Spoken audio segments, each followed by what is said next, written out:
Hello students, good morning.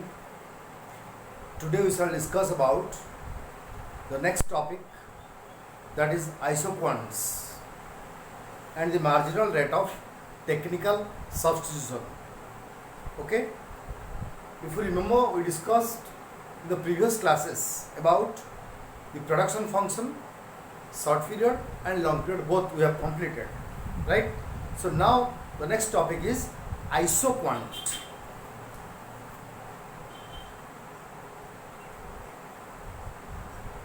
Isoquants. First of all, what are isoquants? Isoquants refers to, or you can say the other name of isoquant is equal product curves. We can call this as the producer's equilibrium or the producer's indifference curve. They are the equal product curves. As we have read in consumer's behavior, that the indifference curve which gives equal degree of satisfaction to the consumer at every point on the IC. Similar is the case here. That was the chapter of consumption, this is the chapter of production. The same concept also comes here. That is, it is a producer's indifference curve which shows equal degree of production or equal quantum of production to a producer at each point on the isoquant.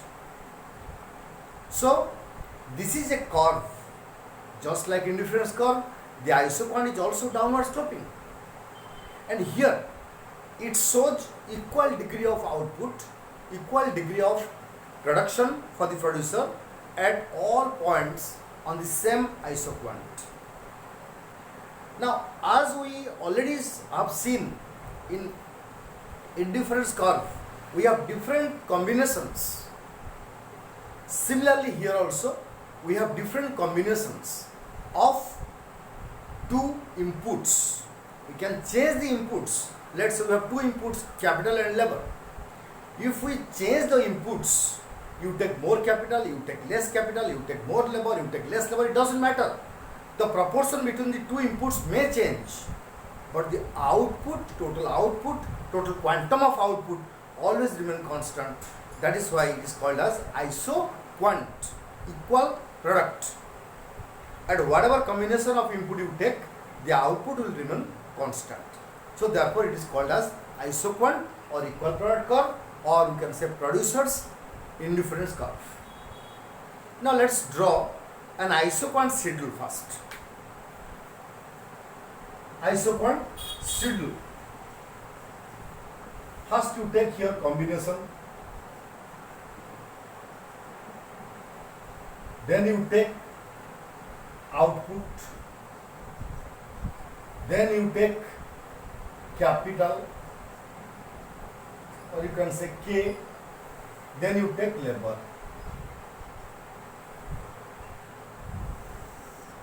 Okay? Let's say we take four combinations. Let's take A, B, C, D.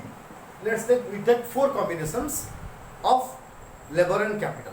In all four combinations, the output remains constant. That is 100 units of output. Let us say all four units, the output remains constant. That is 100 units. Now in A, let's say we take 90 capital and 10 labor. In B, let's say we take 60 capital and 20 labor. In C, let's say we take 40 capital and 30 labor. In D, let's say we take 20 capital and 40 labor. Now this is nothing but a isoquant schedule. This shows different combinations of inputs like capital and labor that we take in our production and what happens to the output. Now the output, the quantum of output remain constant. In all these four combinations you see, the quantum of output remain constant. It is 100 units. Now in the first case A, to produce 100 units of output, we have to give 90 units of capital and 10 units of labor. In the second case, what happens? We give 60 units of capital and 20 units of labor. 40 units of capital, 30 units of labor, and 20 units of capital and 40 units of labor. Remember, in all these four combinations, the output remaining constant. The output never changes, never alters. The output is constant. That's why in all these four combinations, what changes is the proportion of input that we give in the production process. But the output never alters, it never changes. So in all these four combinations, we have seen that whatever combination of input we give, the output remains always constant, it never changes. So it is called isoquant. That is, on whatever point on the curve, isoquant curve, you remain, the output, total output will remain constant. This is called the producer's indifference curve or the equal product curve. Therefore, this is shown here through a schedule. Now, if you want to draw a diagram and see how is the shape of the isoquant, we can draw it like this. Let's say this is OX axis, this is OY axis. In the OY axis, let's measure capital. Okay, let's measure capital, and in the OX axis, let's measure labor. Let's plot this entire table there. In capital, we have seen 90, 60, 40, 20. Okay, let's take 20, 20. This is 20, this is 40, this is 60, this is 80, this is 100. And labor, let's take 10, 10, 10, 20, 30, 40, and this is 50. Okay, so first let's take 90 units of capital and 10 units of labor in the first combination. So 90 labor means here 90 and 10 units of labor. You can give a point here. In the second combination, 60 20, this is 60 and this is 20. You can give a point here. Third is 40 30, 40 and here 30. You can give a point here. 20 40, 20 and 40. You can give a point here. If you join all these 4 points, that we can get an isoquant, IQ. Let's say this isoquant symbolizes 100 units of output. That is, in any point, whether you take 90, 10, whether you take 60, 20, okay, 60, 20, whether you take 40, 30, whether you take 20, 40, whatever is your combination, this is combination A, this is B, this is C, this is D, whatever combination you take, the total output remains constant, and this is an isoquant which shows equal output at all levels of at all points on the isoquant curve, and though it has different proportion of inputs that we give, but the output always remains constant. Okay, so this is an isoquant. Now, if you remember, in the indifference curve analysis, we have discussed earlier that there is a marginal rate of substitution, MRS. Do you remember it or not? There is a concept called MRS, or marginal rate of substitution. Now, what was called MRS in consumption chapter? Exact thing we call it MRTS in production chapter. MRTS, that is marginal rate of technical substitution. Okay, that is called MRTS.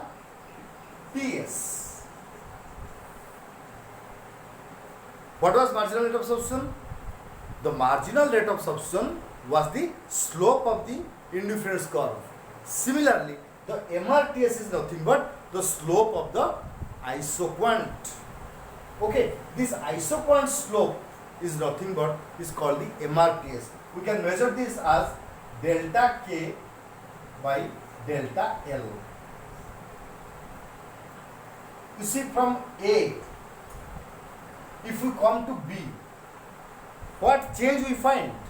We find here 90 units of capital and 60, we used to take 90 units of capital and 10 units of labor.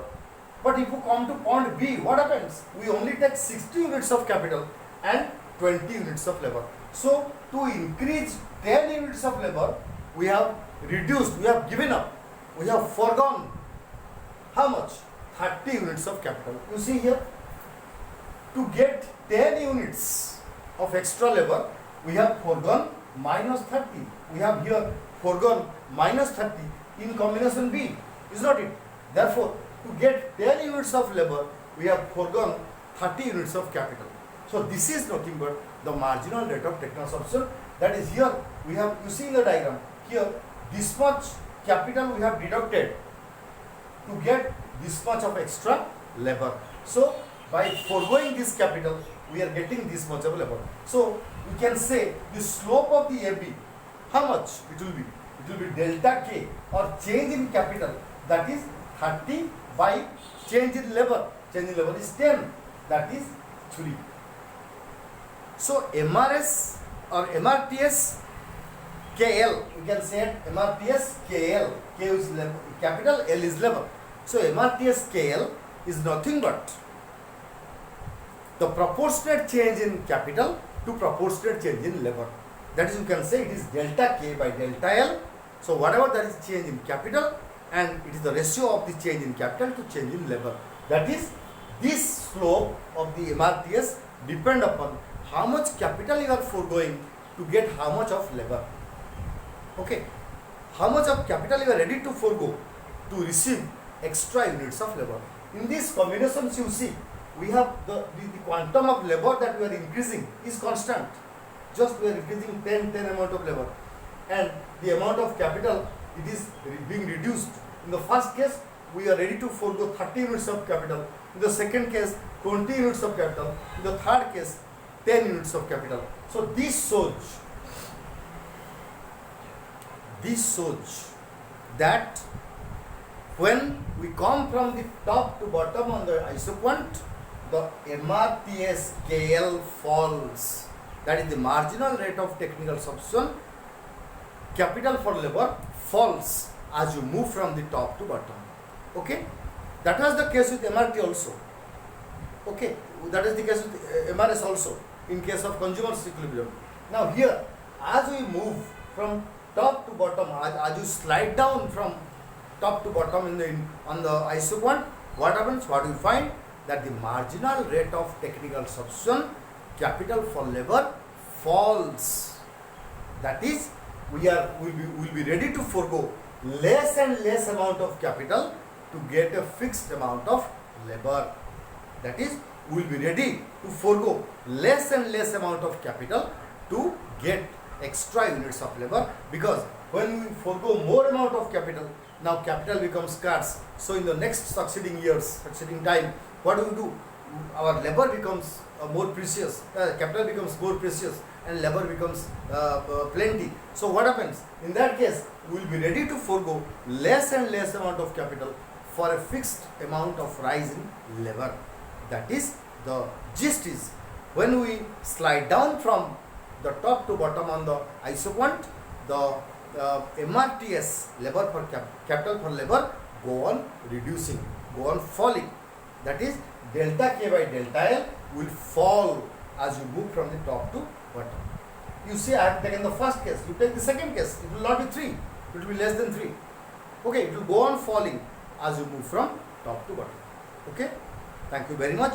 This is the meaning of isoquant and the marginal rate of technical substitution. Next time when I come, I shall start the next topic on this unit. Thank you.